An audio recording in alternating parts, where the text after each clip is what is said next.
अस्सलाम वालेकुम। सारियां तरीफां अल्लाह दी ज़ात दियां ते करोड़ां दरूदो सलाम हज़रत मुहम्मद सल्लल्लाहु अलैहि वसल्लम ते आप दी आल ते तमाम साहबा ते। अच्छा जी, अज नवा विलाग लैके आए हैं जी कद्दूआं दे बारे च। ठीक है, कद्दूआं दियां वल्लां तुहानूं विखाउने आ, ਉਹਨੂੰ फुल किद्दां लगदे आ, ਉਹਨੂੰ मुड़ के कद्दू किद्दां लगदा, कद्दू किद्दां वड्डा हुंदा, कद्दू दियां वल्लां किद्दां दियां हुंदियां ने, बीजिया किद्दां जांदा वा, ये सारा तुहानूं अज वीडियो दे विच दस्सने आ। ठीक आ, ते आजो साडे नाल।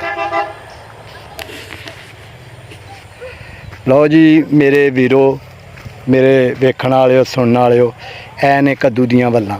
ठीक है, ये कद्दू नूं भी आम तरीके नाल इहदे बी नूं सवाह दे विच मसलिया जांदा, उस तो बाद इहनूं बीजिया जांदा खेड़ां दे उत्ते। खेड़ां नूं थोड़ा थोड़ा हटवा रखिया जांदा ताकि इहदी जिहड़ी वल वा ना वो फैल सके, फैलूगी तो इहनूं फल ज़्यादा लगूगा। ਉਹਦੇ ਲਈ ਸਭ ਨੂੰ ਪਹਿਲੋਂ ਆਹ ਵੱਲ ਵਾ, ਵੱਲ ਨੂੰ ਇਦਾਂ ਫੁੱਲ ਲੱਗ ਜਾਂਦੇ ਨੇ। ਇਹ ਵੇਖੋ, ਇਹ ਫੁੱਲ ਨੇ,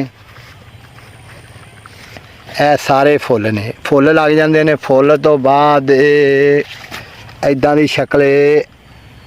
ਸ਼ਕਲ ਇਖਤਿਆਰ ਕਰ ਲੈਂਦਾ, ਜਾਣੀ ਕਿ ਜਿੱਦਾਂ ਕੱਦੂ ਦੀ ਸ਼ੁਰੂਆਤ ਹੋ ਜਾਂਦੀ ਹੈ ਨਾ ਬਣਨੀ, ਇਹ ਉੱਦਾਂ ਦਾ ਕੰਮ ਸ਼ੁਰੂ ਹੋ ਜਾਂਦਾ। ਉਹਦੇ ਤੋਂ ਬਾਅਦ ਇਹ ਆਹਿਸਤਾ ਆਹਿਸਤਾ ਵੱਡਾ ਹੁੰਦਾ ਤੇ ਇਹ ਵੇਖੋ, ਇਹ ਸ਼ਕਲ ਇਖਤਿਆਰ ਕਰ ਲੈਂਦਾ। ਫੁੱਲ ਇਹਦਾ ਜਿੰਨਾ ਸੁੱਕ ਤੇ ਉਹਦੇ ਤੋਂ ਬਾਅਦ ਇਹ ਆਪਣਾ ਵੱਡਾ ਹੋਣਾ ਸ਼ੁਰੂ ਕਰ ਦਿੰਦਾ, ਯਾਨੀ ਕਿ ਇਹਦੀ ਗਰੋਥ ਸ਼ੁਰੂ ਹੋ ਜਾਂਦੀ ਹੈ। ਇਹ ਸਾਰੀਆਂ ਕੱਦੂ ਦੀਆਂ ਨੇ ਵੱਲਾਂ। ਠੀਕ ਆ, ਤੇ ਉਹਦੇ ਤੋਂ ਬਾਅਦ ਇਹ ਕੱਦੂ ਸ਼ਰੀਫ ਜਿਹੜਾ ਇਹ ਸ਼ਕਲ ਇਖਤਿਆਰ ਕਰ ਲੈਂਦਾ। ਠੀਕ ਆ, ਐਡਾ ਇਹ ਕੱਦੂ बेहतरीन खाण ਦੇ हक 'ਚ ਸਭ ਨੂੰ अच्छा, इस करके कि एक तो नरम ਹੁੰਦਾ ਵਾ, दूसरा गल छेती ਜਾਂਦਾ। ठीक आ, ਤੇ ਇਹਨੂੰ ਤੋੜ ਕੇ ਤੁਸੀਂ ਆਪਣਾ ਪਕਾਓ, ਇਹਦੇ 'ਚ ਜੋ ਤੁਸੀਂ ਪਾ ਸਕਦੇ ਜੋ ਆਪਣੀ ਹਸਬੇ ਤੌਫੀਕ ਪਾ ਸਕਦੇ ਜੋ। ਠੀਕ ਆ, ਇਹ ਤੋਂ ਇਲਾਵਾ ਇਹਨੂੰ ਸੁਬਾਹ ਨੂੰ ਕੱਦੂਕਸ਼ ਕਰਕੇ ਉਹਦੇ ਤੋਂ ਬਾਅਦ ਇਹਨੂੰ ਤੁਸੀਂ ਦਹੀਂ ਦੇ ਵਿੱਚ ਮਿਲਾ ਕੇ ਬਣਾ ਕੇ ਬਿਹਤਰੀਨ ਸੁਬਾਹ ਦਾ ਨਾਸ਼ਤਾ ਜਿਹੜਾ ਨਾ ਉਹ ਬੜਾ ਬਿਹਤਰੀਨ ਹੋ ਜਾਂਦਾ।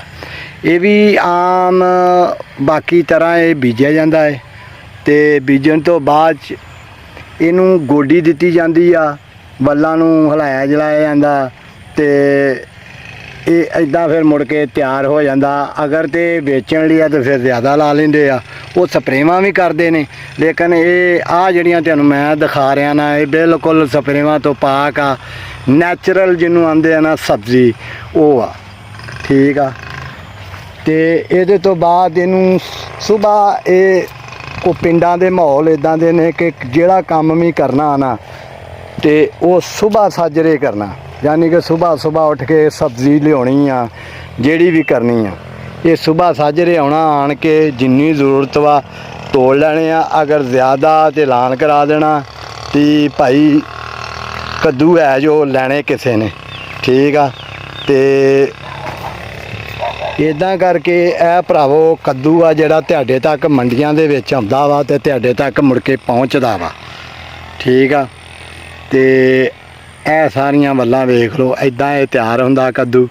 ਠੀਕ ਆ, ਤੇ ਇਹ ਮੁੜ ਕੇ ਤੁਹਾਡੇ ਤੱਕ ਪਹੁੰਚਦਾ, ਤੁਸੀਂ ਇਹਨੂੰ ਖਾਂਦੇ ਜੋ। ਉਹ ਕੋਈ ਸਪਰੇਵਾਂ ਕਰਕੇ ਤੁਹਾਡੇ ਤੱਕ ਪਹੁੰਚਦਾ, ਲੇਕਿਨ ਜਿਹੜੀ ਮੈਂ ਤੁਹਾਨੂੰ ਦਿਖਾ ਰਿਹਾ ਨਾ ਬਿਲਕੁਲ ਫਿਤਰਤ ਦੇ ਲਾਗੇ ਆ, ਨੈਚੁਰਲ ਬਿਲਕੁਲ ਨੈਚੁਰਲ। ਠੀਕ ਆ, ਤੇ ਇਹ ਐਡਾ ਕੱਦੂ ਜਿਹੜਾ ਬਿਹਤਰੀਨ ਖਾਣ ਦੇ ਹੱਕ 'ਚ ਆ। ਇਹਨੂੰ ਵੱਡਾ ਹੋ ਜੇ कोई मसला नहीं आ, फिर ये ਵੱਡਾ हो जाता, एक अपनी हद तक पहुँचता है। फिर इनू ना तोड़ लिता जाता, तोड़ के तो सुका लिता जाता, जिहदे विच फिर ये बी बनते गां बीजण लई। ठीक आ, ते ऐ मेरे वीरो विलाग सी अज दा तुहानूं ब्यूटी दे लागे करन दा। ते वीडियो चंगी लगे तो लाइक तो शेयर मारो, चैनल नूं सबसक्राइब करो ते वीर नूं दुआवां याद रखो। तुसी भी दुआ करो, मैं भी दुआ करना अपने पाकिस्तान दी खैर होवे। ते अल्लाह हाफिज़।